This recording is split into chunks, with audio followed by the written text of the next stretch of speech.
انا كان الله يمسيه بالخير الكابتن ابو رجيله، كان وانا بلعب كان بيعلمني. تدريب. اه، اكتب دي، التمرين ده اكتبه، ده يتعمل امتى، ولما تدرس هتعرف. اشمعنى؟ كان ليه يعني هو كان شايف فيا يعني حاجه منه يعني، اه الله يديله الصحه. فانا كنت مقتنع ان انا بعد ما اعتزل، انت عارف زمان كنا بنعتزل 29 30 بالعافيه يعني. ده اللي بيكمل. اه، فكنت بكتب كل التمرينات. بعدين لما درست مسكت، بس ما عملتش بقى زي المدربين بتوع الزمالك ان انا اقعد 20 سنه في الناشئين. قعدت سنه او سنتين رحت طالع بره. رحت فين بقى؟ رحت الصيد وصعدت من الدرجه الثانيه للدرجه الاولى، ودي كانت فتحه خير. في اول سنه. اه، حلوه دي. والصيد ده كان زمان يقول لك هاي باي فاي اركاي، طبعا. يعني مش بتوع كوره بس كانوا جامدين جدا وتحملوا صعوبه التمرينات بتاعتي وصعدوا. حلو ده. ومن هنا مشينا بقى. طب ومسكت ايه بعد الست بقى؟ لا، في كتير يعني، مثلا هقول لك المصري البورسعيد ست مرات، الاتحاد السكندري مرتين، ترسانة مرتين، السويس، طنطا، فكرني ان في ناس، كان في المعادن دي وجولدي دي الاول دي يعني، زمان قوي ده يا كابتن، صح؟ بدايتي يعني. كنت بتمرنه في كليه التربيه الرياضيه ايوه، كويسه. برافو عليك، انت عارف صح. يا كابتن ان انا كنت صغير، عشان كده بقول لك انا بحبك، بس انا هقول لك المعلومه على الهوا مش هقول لك قبل التصوير. كنت صغير وكنت بروح اتمرن عشان العب كوره، بروح كليه التربيه الرياضيه. فكنت حضرتك بتروح تعمل تمارين تكنيك، وكان ليك تمرينه كده بترفع اوفر، انت اللي بترفعه بنفسك للعيب، وبرافو فلان 20 جنيه. صح. خصم. يا خصم يا اه، مكافأة. يديله، اه. فكنا بنروح نقعد انا واصحابي في المدرج علشان نتفرج على حضرتك وانت بتمرن، ويبقى نفسنا ان احنا نلعب بقى. ما هو انت بالنسبه لنا ليفل الوحش، احنا بقى عيال صغيره فعشان كده انا الصوره مش هنساها. انا يعني بقول لك انت اكيد انا لو فاكر كنت كده. مراتك يا حاج احمد كنت يعني اه مبسوط والله. اه والله. فانا كنت بروح اتفرج ان ايه ده يعني نفسنا نتمرن هنا. كنت استناكم قعدوا يخلصوا وننزل احنا نلعب في نلعب، الملعب بتاع الكليه اه. الرياضيه ده، اللي في الفيصل، ايوه، فيصل، بين باب فيصل المياه والهرم. فيصل، اه. فعشان كده بس ايه، انا كنت سايب لك دي للاخر، ان انا عشان كده بقول لك انت بالنسبه لي قيمه كبيره، ان انا ربنا كنت يخليك يا استاذ كنت أحمد، ربنا بتفرج على يحفظك، حضرتك ربنا وكان نفسي ان يخليك يا انا رب. اتمرن معاك. ربنا يخليك يا رب. طب انت مين مرنته وحسيت ان هو كان عنده موهبه كبيره وما استثمرهاش؟ يعني من زمان من ولا؟ ساعه ما انت بدات التدريب، يعني شايف ان كان ده حته لعيب كان ممكن يبقى حاجه وضيع نفسه، او مركزش في شغله. لا يعني انا يعني مثلا هقول لك كان في واحد في مصر اسمه احمد حافظ. عارف. ده وينج رايت، انا ما اشوفش لغايه دلوقتي وينج رايت بيمين كمان.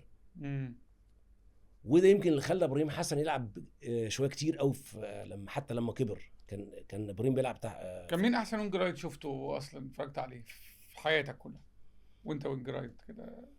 كابتن ابراهيم حسن ولا كان باك رايت. اه لا، ابراهيم، وفي علي شحاته اه بتاع المقاولين. وكان قبلنا كلنا بقى كابتن انا احمد عبد الباقي بتاع النادي الاهلي. طبعا. طبعا بصراحه يعني. كابتن احمد عبد الباقي اه، طبعا. ده اللي كنت اتمنى يعني، او اتمنى من النادي الاهلي طبعا، اللي مش في ايدي، ان كانوا يهتموا بيه اكتر من كده او يتم تعيينه في حته بصراحه. لان عمل حاجات كويسه قوي، واتمنى الناس تتفرج على الابيض واسود او ايام تشوفوا كابتن احمد عبد الباقي. بايرن ميونخ وبتاع وكده طب قول لي مين من اللعيبه اللي انت دربتهم برضو وكنت شايف اللعيب ده لما ينفع يعني لازم يروح يلعب اهلي او زمالك او يكمل او يلعب فرقه كبيره؟ من الفرق اللي انا مرنتها بره.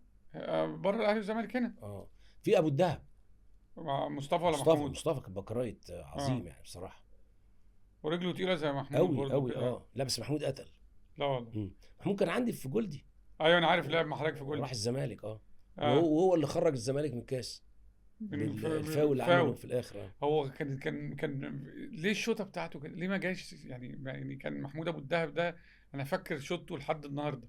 ما فيش شوطه جت زي محمود ابو الدهب. ما بتجليش. لا وتقيله اه. يعني. اللي هو بيعمل ايه بيضربها بيضربها بالنار. وفي لعيبه كويسه قوي بجد يعني. انا مثلا شرفت عمر جابر بس كان صغير يعني، اه وحازم امام، من احسن باكات الرايت اللي مرنتها في حياتي. في الزمالك. اه، بحب دلوقتي هاني، محمد هاني محمد في هاني. الاهلي. هو ليه مستوى هاني طالع نازل كده؟ يعني يعمل مستويات عاليه قوي يعني، لا مش موجود قوي. قعد فتره الراجل غضبان عليه، دي واحد. مم. الاصابه قعدت حوالي معاه سنه. بتاعت جوبيتو. زائد ان هو ملوش بديل. هي المشكله في الكوره ان انت تبقى كويس، انا بتكلم على الجيل ده، لازم حد يدبدب وراك. لازم. طب ما عمر حتى كمال يعتبر بديل. لا بص، التخصص بتاعنا سيرد باك سيرد باك هاف، لكن تقول لي ده بيلعب في الحتتين، يلعب. انت بتسد لي خانه لكن عندي عجز فيها، صح. لكن الاساس بتاعك ده. واحنا عندنا مشكله في مصر في الباكات عموما بقى، يمين وشمال. يعني منتخب مصر لما اتصاب محمد حمدي وكان فتوح في الازمه بتاعته، كناش لاقيين حد يلعب باك شمال. في الاهلي اهو احنا عمالين نجيب وفي الاخر بنلعب بكوكا. الباك اليمين محمد هاني لو مصاب، يعني بقى عمر جابر رجع شويه الفتره اللي فاتت، عمر جابر اتصاب، ما عندكش تالت.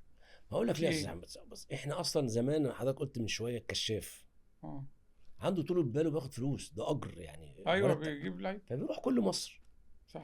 دلوقتي انت لما تيجي تقول ايه، انا وجهه نظري في باك رايت باك ليفت اسمه محمد اشرف كان في النادي الاهلي، وشكري. وشكري ليه دول مشوا من النادي الاهلي؟ انا ما اعرفش. حتى لو انا عندي 50% ورحت بره بقيت 80%، ما انا احاول ارجعه تاني، ما عندناش. لكن ما جيبش انا اصل كوكا ده خلي بالك من اللعيبه بتاعت نص الملعب الكويس قوي في مصر. حتى الدبيس والحاجات دي انا قلت قبل عطيه ده ما يجي ان ده احسن منه. كريم الدبيس لعيب كبير وفاهم القصه. انت راح تجيب واحد بمليون دولار عشان يعمل ايه؟ اوفر. الدبيس بيدافع صغير اصغر منه، والدبيس مهاري اكتر كمان في الترقيص. خلاص. وابنك يعني اتعلم تحت وطلع فوق. ليه انا بحاول اضيع فلوسي على الاجانب بدون ما استفيد؟